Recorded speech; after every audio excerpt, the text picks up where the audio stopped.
Hello students, एक बार फिर से अनअकैडमी के इस प्लेटफॉर्म के ऊपर आपका स्वागत है। हम लोग यहाँ पर क्लास 9 की फिजिक्स पढ़ रहे हैं। हमारा चैप्टर चल रहा है force and laws of motion. हम लोग यहाँ पर एनसीईआरटी एक्सरसाइज शुरू करेंगे। एनसीईआरटी की एक्सरसाइज को हम 2 पार्ट्स में करेंगे। आज हमारा पहला पार्ट रहेगा। चलिए लेक्चर शुरू करते हैं। हमारे पास पहला क्वेश्चन है, an object experience a net zero external unbalanced force. यानी कि ऑब्जेक्ट के ऊपर लगने वाली हमारे पास अनबैलेंस्ड फोर्स कितनी है? जीरो। यानी कि net force acting on the object is zero. ये जीरो वेक्टर है। आप इसे सिंपली ऐसे लिख सकते हो, F is equal to zero. Right? Is it possible for an object to be traveling with a non-zero velocity? Yes. Answer is big yes. ठीक है, this is one of the important questions of this chapter. Answer is big yes. What does it mean? भाई उसने कहा कि क्या object non zero velocity से चल सकता है? हाँ, फोर्स जीरो है तो इसका मतलब ऑब्जेक्ट के अंदर एक्सेलरेशन जीरो होगी, but it may have velocity. जो भी उसकी वेलोसिटी रहेगी, that velocity will remain constant. Object rest पे भी हो सकता है तो वेलोसिटी जीरो हो गई, दैट विल रिमेन जीरो। और ऑब्जेक्ट मोशन में है, जिस वेलोसिटी से चल रहा है उसी वेलोसिटी से चलता रहेगा। Means velocity is possible and that velocity will remain constant. For the object to be traveling with a non-zero velocity? Yes. If yes, state the conditions that must be placed on. कौन सी conditions होनी चाहिए? Condition साफ है भाई, external force zero है तो कोई friction, कोई अपोजिंग फोर्स नहीं होनी चाहिए। Net force on the object should be zero. अगर नेट फोर्स जीरो है तो ऑब्जेक्ट कांस्टेंट वेलोसिटी से चल सकता है। अगर जिस वेलोसिटी से चल रहा है उसी वेलोसिटी से ऑब्जेक्ट चलता रहेगा। Next, when a carpet is beaten with a stick, dust comes out of it. Explain. It can be explained on the basis of law of inertia या इनफैक्ट को inertia of rest। ज्यादा अच्छा है inertia of rest। आपने carpet को एक बार किया, एकदम से पीछे लिया खींचे पीछे को, what happens? डस्ट पार्टिकल्स वहीं पे रहेगी और कारपेट आगे चला गया। आपने झटका दिया और कारपेट एकदम से आगे चला गया। Right? It is inertia of rest. Dust remains at rest because of inertia and carpet moves because of the jerk given by you. Why is it advised to tie any luggage kept on the roof of a bus with a rope? भाई बस के ऊपर आपने कुछ luggage रखा हुआ है। ये है आपकी बस। अब बनेगी तो मेरे पास ऐसी ही कटारा सी, बट फिर भी चलिए आपके समझने के लिए काफ़ी है। तो ये बस है, यहाँ पर आपके पास इधर थोड़ा सी जगह बनी रहती है सामान रखने के लिए। आपने यहाँ पर कुछ सामान रखा, ठीक है। तो क्वेश्चन ये है कि आपको इसे बांधना क्यों जरूरी है? बांधने का क्या फायदा है? फायदा क्या है बेटा कि जब बस सडन ब्रेक मारेगी तो क्या होगा? Because of inertia of motion आपका लगेज आगे गिर जाएगा। Luggage will remain in motion, bus will come to rest and ये लगेज आगे गिर सकता है। लगेज भी खराब होगा और बस का भी एक्सीडेंट हो सकता है, कुछ ना कुछ गड़बड़ हो सकती है, नीचे कोई पर्सन खड़ा हो सकता है। तो इस चीज को अवॉइड करने के लिए कि लगेज ना गिरे, हमें एक रस्सी बांध देनी है ताकि बस और लगेज एक साथ ही मोशन में आए और एक साथ ही ये रेस्ट पे आए। Next question, a batsman hits A cricket ball which then rolls on a level ground. After covering a short distance, the ball comes to rest. The ball slows to a stop because एक batsman ने ball को hit किया, ball कुछ देर बाद रुक गई। आखिर ऐसा क्यों हुआ? ऑप्शंस हैं, the batsman didn't hit the ball hard. अरे ये क्या है? आपको पता ही है कि बॉल क्यों रुकती है, क्योंकि बॉल के ऊपर एक बैकवर्ड डायरेक्शन में फोर्स लगती है जिसे हम फ्रिक्शन फोर्स कहते हैं, ठीक है। वो एयर भी एग्जर्ट करती है और वो ग्राउंड से भी एग्जर्ट होती है। तो अगला पार्ट है, velocity is proportional to the force exerted. कोई बात नहीं बनती, ये कोई लिंक नहीं है। There is a force on the ball opposing the motion. Perfect. कोई ना कोई ऐसी फोर्स है जो ऑब्जेक्ट के यानी कि बॉल के मोशन को अपोज कर रही है, तभी तो बॉल रुक रही है। Unbalanced force should be there to retard a moving ball and that retardation is because of the friction exerted by air or by ground. Next question, a truck starts from rest and rolls down a hill with a constant acceleration. तो starts from rest means उसकी initial velocity हमारे पास 0 metre per second है। It moves with constant acceleration. अगर acceleration constant है तो बच्चों force भी constant होगी, क्योंकि फोर्स का फॉर्मूला है मास इनटू एक्सेलरेशन। और वैसे भी हमें पता है कि हमारी पूरी डिस्कशन कांस्टेंट फोर्स के लिए ही होगी। It travels a distance of 400 metre. It travels a distance of 400 metre in a time of 20 second. Perfect. Find its acceleration. क्या हम इसकी एक्सेलरेशन ढूंढ सकते हैं? क्यों नहीं। क्या हम इसके ऊपर लगने वाली फोर्स को ढूंढ सकते हैं? अगर इसका मास 7 टन हो, 7 टन, 1 टन हमारे पास कितना होता है? 1000 किलोग्राम, यानी कि 7000 किलोग्राम का अगर हमारे पास ट्रक है तो बताइए इसके ऊपर लगने वाली फोर्स की वैल्यू क्या होगी। तो बच्चों हमें S गिवन है, T गिवन है, U गिवन है, तो क्या A ढूंढने में कोई परेशानी आएगी?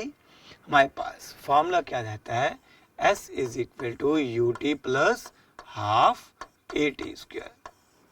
देखो कांस्टेंट एक्सेलरेशन के लिए ये फॉर्मूला हमेशा एप्लीकेबल रहता है। S is given to us 400, U हमारे पास 0 है, टाइम हमें 20 सेकेंड्स दे रखा है, A के बारे में हमें फाइंड आउट करना है, तो टाइम 20 का स्क्वायर कर देंगे, तो ये 400 मेरे पास आ जाएगा। ये 400 by 2, this will be 200A, which means that acceleration in the truck is 2 metre per second square. Question का फर्स्ट पार्ट बच्चों हमने सॉल्व कर दिया। सेकेंड पार्ट क्या है? What is force acting on the truck? तो फोर्स का formula क्या होगा मेरे पास? Force is equal to mass into acceleration. Mass कितना है बेटा? 7000 किलोग्राम, और एक्सेलरेशन हमने ढूंढ ली है 2, तो ये मल्टीप्लाई कर देंगे, दिस कम्स आउट 14,000 न्यूटन। तो force acting on the truck, जो उस ट्रक को आगे लेके जा रही है, unbalanced force, that is 14,000 Newton. Next, a stone of 1 kg is thrown with a velocity of 20 meter per second across the frozen surface of a lake and comes to rest after traveling a distance of 50 meter। तो एक पत्थर को जमी हुई lake के ऊपर फेंका गया, राइट, जिसकी इनिशियल वेलोसिटी कितनी थी? 20 मीटर पर सेकेंड। ये 50 मीटर का डिस्टेंस कवर करने के बाद रेस्ट पे आ गया। It covers the distance of 50 metre before coming to rest.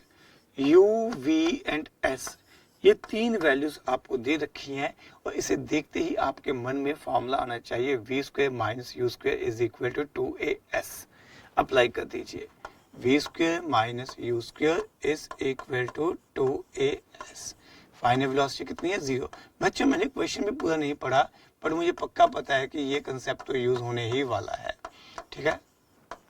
तो ये कितना हो गया? Minus 400 is equal to 100A, which means that acceleration comes out minus 4 meter per second square, means retardation है हमारे पास, minus sign represent retardation। Question is, what is the force of friction between the stone and the ice?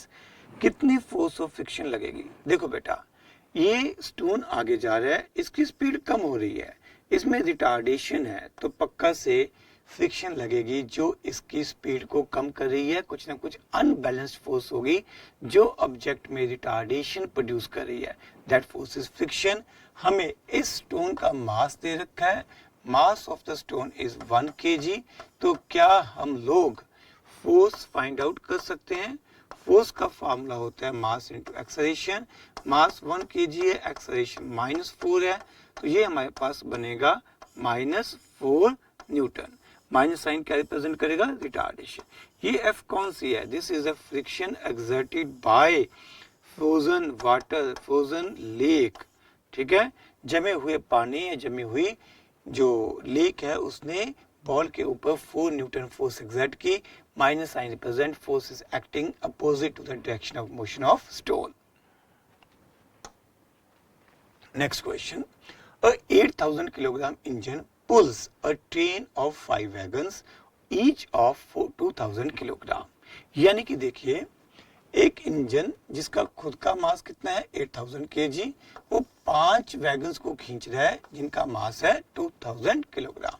यानी कि total train का मास कितना होगा, मास